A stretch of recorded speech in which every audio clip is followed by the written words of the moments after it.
Well, we're going to finish over on Channel 4 and Channel 4 streaming with a new drama series called Dirty Business. And here's a clip. In the year that I have data for, they've dumped sewage 1,000 times. Get the doctor in. We can't treat sewage without any power. We're dumping it straight into the river. We've got to get this to the Environment Agency. We want to strip out as much unnecessary regulation as possible. You want water companies to monitor their own pollution. These aren't accidents. It's a policy.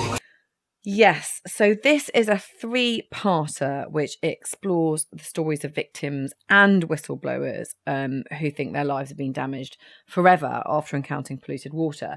And I don't know how much you know about this, Ian, but I know a little bit about it. I thought I knew a little bit about it. I feel like I know a lot more about it now after watching this. But this is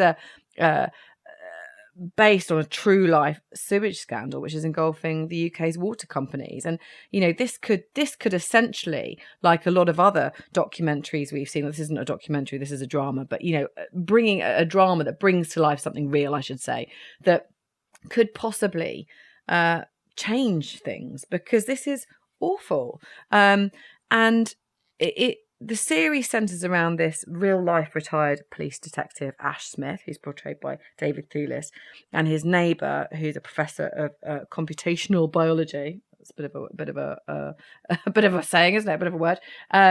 Peter Hammond, played by Jason Watkins, and they notice that the fish in the river, in this sort of lovely Oxfordshire hamlet, are dying, and it's very dramatic. Of course, it's a drama, but it's cuts away with lots of sort of very impactful music, and you see fish dying, and straight away it's surrounded by sadness here. You know, this is big companies doing something that they perhaps shouldn't be doing, and they contact their local sewage company to find out what's going on, but they get an evasive reply, and it's, you know, it's sewage pumping out into water that people can swim in. It cuts away to people being very sick in hospital. It's real, it's happening, it's awful. And then you see sort of behind the scenes, and of course there is a whistleblower who's telling them what's going on from the inside. And something like this can be really impactful, can't it? You know, Mr. Bates versus the Post Office is another one that just had a real impact with the government for people to listen to. And this feels like it could have the same. I haven't watched all of it yet, but what I have seen of it, it's really quite sad to watch. But also, I feel like everybody should watch it because it's scary and it's worrying, and you know, it could be happening near you. What do you think, Im? Yeah, it's the latest things to be sort of dubbed the new Mr. Bates versus the Post Office, isn't it? And two wonderful stars in Jason Watkins and David Thewlis. They're so good. And the whole sorry tale of the privatisation of the water companies is it's just horrific, isn't it? And you see in this that they just get sort of bought and sold by venture capital and just milked dry, so they can pay out dividends, they can give huge salaries out and just not invest any money in upkeep infrastructure, and then just sell it on, flip it.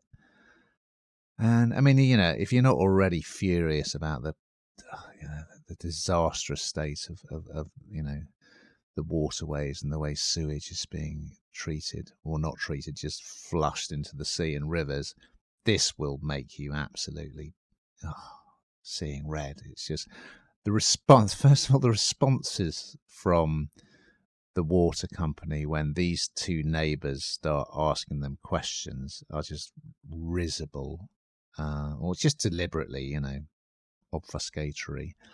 And then we discover that the regulator, this is Charlotte Ritchie appears as someone working for the regulator. The regulator decided to save money, they'd let the water companies police themselves. So it was up to them to tell the regulator if they'd done anything wrong. I mean, it just absolutely beggars belief. And this is all down to like a couple of guys just doing it off their own bat, because it's their local environment that's being ruined, and just the more they dig, well, the more what they discover.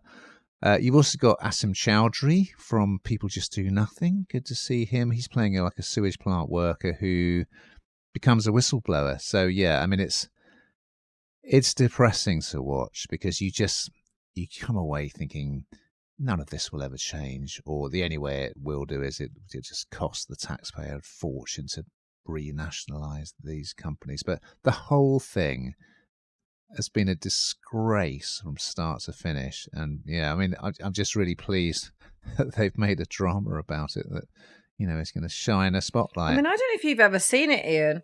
I don't know if you've ever seen it, but, if you go to the beaches down to the sea, I mean, there has been some summer days you cannot go in that water. It is revolting. I mean, it is so awful. And you're right, it's just so depressing and so upsetting. And you can only hope that this starts the change.